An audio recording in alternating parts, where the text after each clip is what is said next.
Boa noite, pessoal. Olha, às vezes eu sempre. Uma menina disse hoje pra mim sobre o meu temperamento. E aí, um outro advogado, a gente estava no encontro de advogados muito especial, falou comigo sobre. É engraçado, Priscila, agora eu vejo seus vídeos e vejo você falando assim: olha, já vou começar quente, o tema é polêmico, não vou ser doce. Pois é. Então, já vou dizendo pra vocês. Em homenagem ao Dr. Christian, não vai ser doce. Olha só, gente, aconteceu hoje um incidente, dois na verdade, que tem relação um com o outro. Por volta das 9 horas da manhã, uma pessoa entrou em contato comigo porque está detida no centro de detenção em Bruxelas, na Bélgica, e foi abordada na rua por autoridade policial e está lá há 12 dias. Ok. Isso virou uma matéria de jornal, porque a gente está pedindo o apoio da Embaixada de Bruxelas, da Embaixada de Portugal, da Embaixada do Brasil, porque ela é uma pessoa que mora em Portugal há mais de um ano e resolveu sair do território português, ainda que sem o documento da residência. Muito embora, aí a gente observa como as pessoas estão equivocadas nas suas premissas. Por que premissas? Eu vi 37 comentários na publicação do jornal. Todos eles eram das pessoas dizendo, em última palavra, bem feito, por que ela foi viajar se ela ainda não tinha residência? Aí eu vou fazer um paralelo ao que está acontecendo hoje, tá? E vou pegar a fala daqui do doutor Antônio Leitão.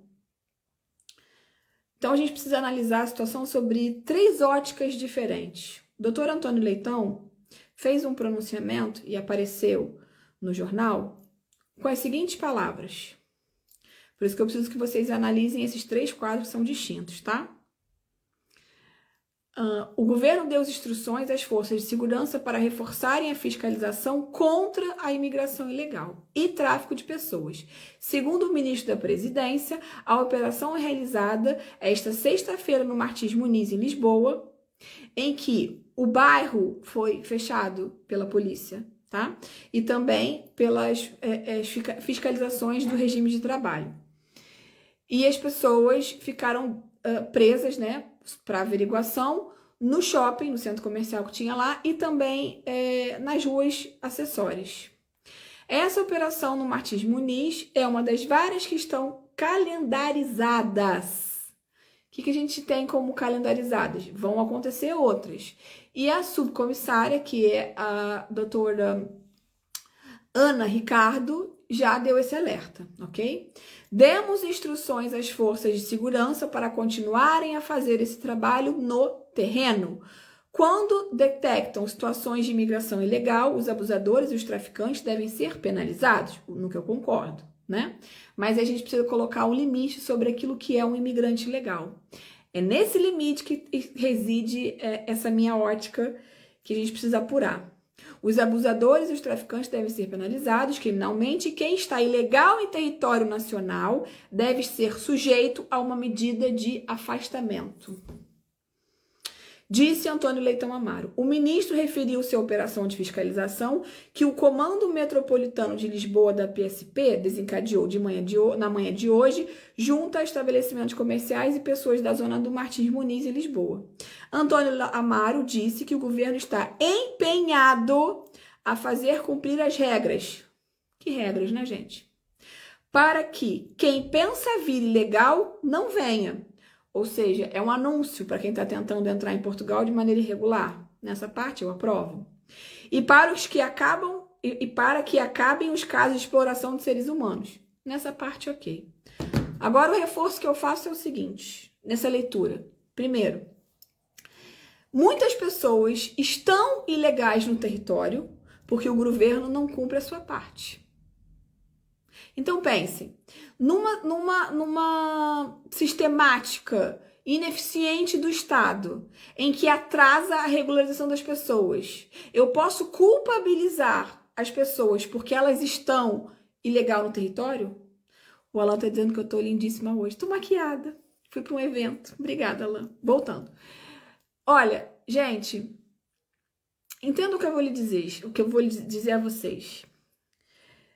A gente só pode cobrar quando estamos perfeitos na fotografia. O que significa? O governo pode cobrar uma regularização do imigrante se ele não está atrasado com os processos de regularização, porque não pode haver dois pesos e duas medidas. Eu, enquanto governo, não estou agindo de acordo com aquilo que é o previsto.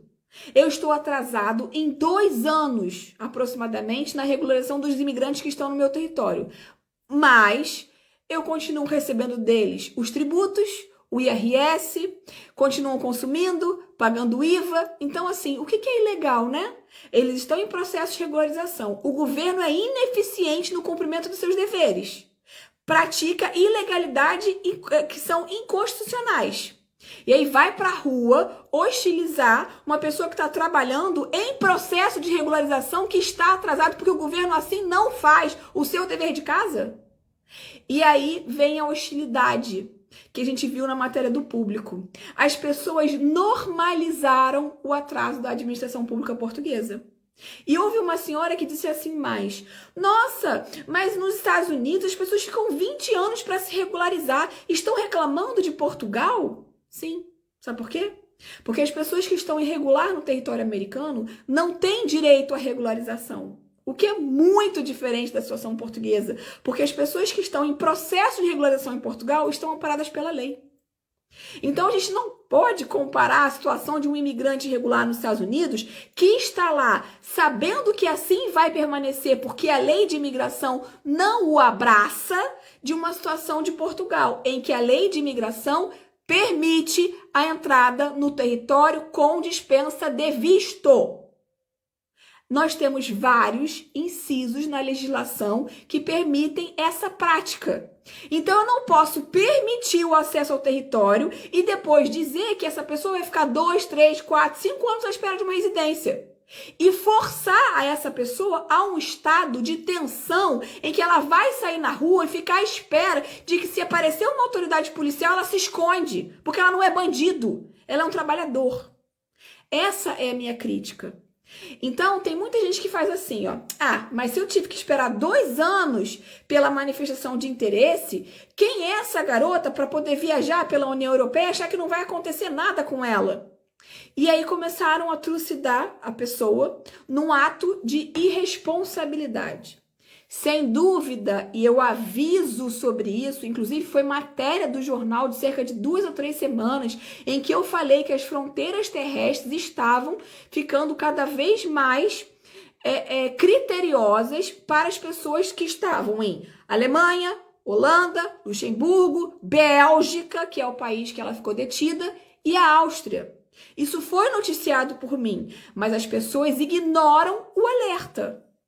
No entanto, tenham em mente o seguinte: estar num país em que você tem um tribunal administrativo e um Supremo, essa decisão foi confirmada pelo Supremo Tribunal Administrativo, que diz que o governo tem 90 dias para analisar um processo de residência e não o faz, coloca o governo numa posição de incompetência administrativa. Ou seja, o governo não faz aquilo que deveria fazer, não faz o seu dever de casa. E essa pessoa está há 1 ano e meio praticamente em Portugal sem poder sair. A gente tem direitos em escala de ordem de grandeza, ou seja, do maior para o menor. E o direito aqui consagrado é o direito de ir e vir, e ele é constitucionalmente garantido. Quando a gente olha lá para o Brasil e fala sobre direitos fundamentais, eles estão lá no artigo 5º da Constituição. E o direito de ir e vir é o direito à liberdade, é um deles. Aqui em Portugal, eles começam no artigo 12. E também, e toda a Constituição de um Estado que é democrático, ele vai tratar da proteção desse direito, que é maior do que tudo. Ou seja, dentro de uma ordem constitucional, os direitos e garantias fundamentais são a norma, tá? Que maior protege o cidadão, em detrimento das demais. Todas essas normas que vêm abaixo da Constituição têm como base as regras dos direitos e garantias fundamentais. E um direito fundamental é a liberdade de locomoção. A gente precisa ter isso em mente. Quando a pessoa está no território português e fica privada da sua liberdade de locomoção, e eventualmente acontece uma coisa como essa, a gente não pode tratar a coisa como sendo trivial e culpabilizar o indivíduo. A culpa dele estar há 1 ano e meio sem documento é do Estado. Porque o próprio judiciário já reconheceu que esse processo deveria ter sido finalizado em 90 dias. Tem uma pessoa falando assim, ela está falando de atravessar fronteiras. Os trabalhadores também fazem isso. Sim. Nesse caso, a pessoa não estava na qualidade de trabalhador, mas os trabalhadores também fazem isso. As pessoas com destacamento também fazem isso. E muitas delas, apesar de ter o destacamento, ainda não têm a residência regularizada, mas estão a serviço do empregador português num país terceiro e contribuindo para a segurança social de Portugal, mas ainda numa situação de precariedade de documentos. E de quem é a culpa? É do governo. A gente tem que entender que ao invés de sair trucidando a menina em função do fato de que ela passou por essa situação de constrangimento e tá, né, há 12 dias detida no centro de detenção em Bruxelas, entender que essa situação que ela está vivendo, mas ela é responsável. Ela é, na sua medida, responsável pela situação que ela está vivendo, sim. Por quê? Porque ela não agiu com a cautela devida. Mas quantos, sejamos sinceros, quantos de vocês conhecem alguém que fez a mesma coisa e não aconteceu nada? Foi, voltou, passeou. Quantas pessoas vocês já viram apresentando fotos da Torre Eiffel e moram em Portugal desde 2020, 2021, 2022 e se gabam na internet que viajaram e voltaram e ficou tudo bem? Sempre tem casos em que acontece de não ter problema algum, mas depois aparecem os casos em que aconteceu o problema. E aí? A gente tem que trucidar quem eventualmente foi azarado, vamos dizer assim, infelizmente não conseguiu a sorte de não ser barrado num processo de averiguação? Isso é uma ótica. Vamos numa segunda ótica? E as pessoas que eventualmente ficaram detidas no Martins Muniz, a culpa é de quem? Você vai falar para essa pessoa que ela tinha que ter ido embora do território depois de 90 dias? Você vai ser hipócrita a esse ponto? Tá aqui esperando a manifestação de interesse. Mora em Portugal há 2 a 3 anos, aproximadamente. Deu a sorte de nunca ter sido parado por uma autoridade policial. Vamos comparar? Não, mas olha só, eu nunca saí de Portugal. Ok, ela saiu. Só que pela Europa, a regra geral é que não tem fronteira. A gente está num lugar em que a regra social é livre circulação de bens e pessoas. E a falta do exercício da livre circulação de bens e pessoas não é por uma obra dela, e sim por uma ineficiência na prestação do serviço do Estado. A gente vai examinar uma situação de outras residências. Por que não demora esse tempo para conseguir uma residência na Holanda? Por que não demora esse tempo para conseguir uma residência na Irlanda? Por que não demora esse tempo para conseguir uma residência em Luxemburgo, países afins? Porque talvez o sistema dele seja mais eficiente do que o sistema português. Vocês percebem onde eu quero chegar? Eu não estou dizendo que ela está isenta de responsabilidade porque saiu. Porque independente da situação estar amparada pela livre circulação de pessoas e pela liberdade de locomoção constitucionalmente garantida, é um ato sim de responsabilidade estar nessa posição. Por quê? Porque a gente sabe que nesse momento as leis não estão sendo respeitadas. Mas não é porque a lei não é respeitada que a pessoa tem que ser crucificada porque no caso dela deu errado. Por quê? Quantos casos de pessoas nós conhecemos que fazem exatamente a mesma coisa que ela? E essas pessoas moram em outros países da União Europeia. e fingem estar em processo de regularização em Portugal, quando na verdade muitas delas sequer botaram o pé em Portugal alguma vez na vida. Máfias sobre imigração ganham rios de dinheiro legalizando pessoas nessa condição. Então a gente tem que parar de hipocrisia e parar de julgar o outro.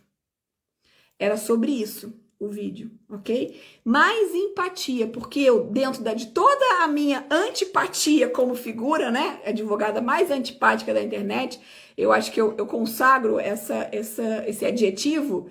Posso dizer para vocês que eu não vejo a situação dela como sendo apenas, exclusivamente, olha, bem feito. Muito pelo contrário. Eu acho que a responsabilidade de deixar uma pessoa 1 ano e meio presa num país é de um governo ineficiente com seus próprios processos.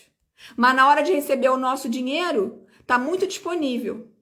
Na hora de você cobrar um imposto que eventualmente você quer receber porque o dinheiro entrou porque você viu que a pessoa na questão do IVA, você tá lá para cobrar. Para cobrar uma portagem de uma escute 70 vezes o valor daquela portagem, penhoram a sua conta. Então, se o nosso dinheiro serve para entrar na conta do Estado, o Estado também tem que garantir que a gente consiga usufruir dos nossos direitos. Dentre eles, o direito de locomoção. É isso, gente. Beijinho pra vocês e até o próximo vídeo.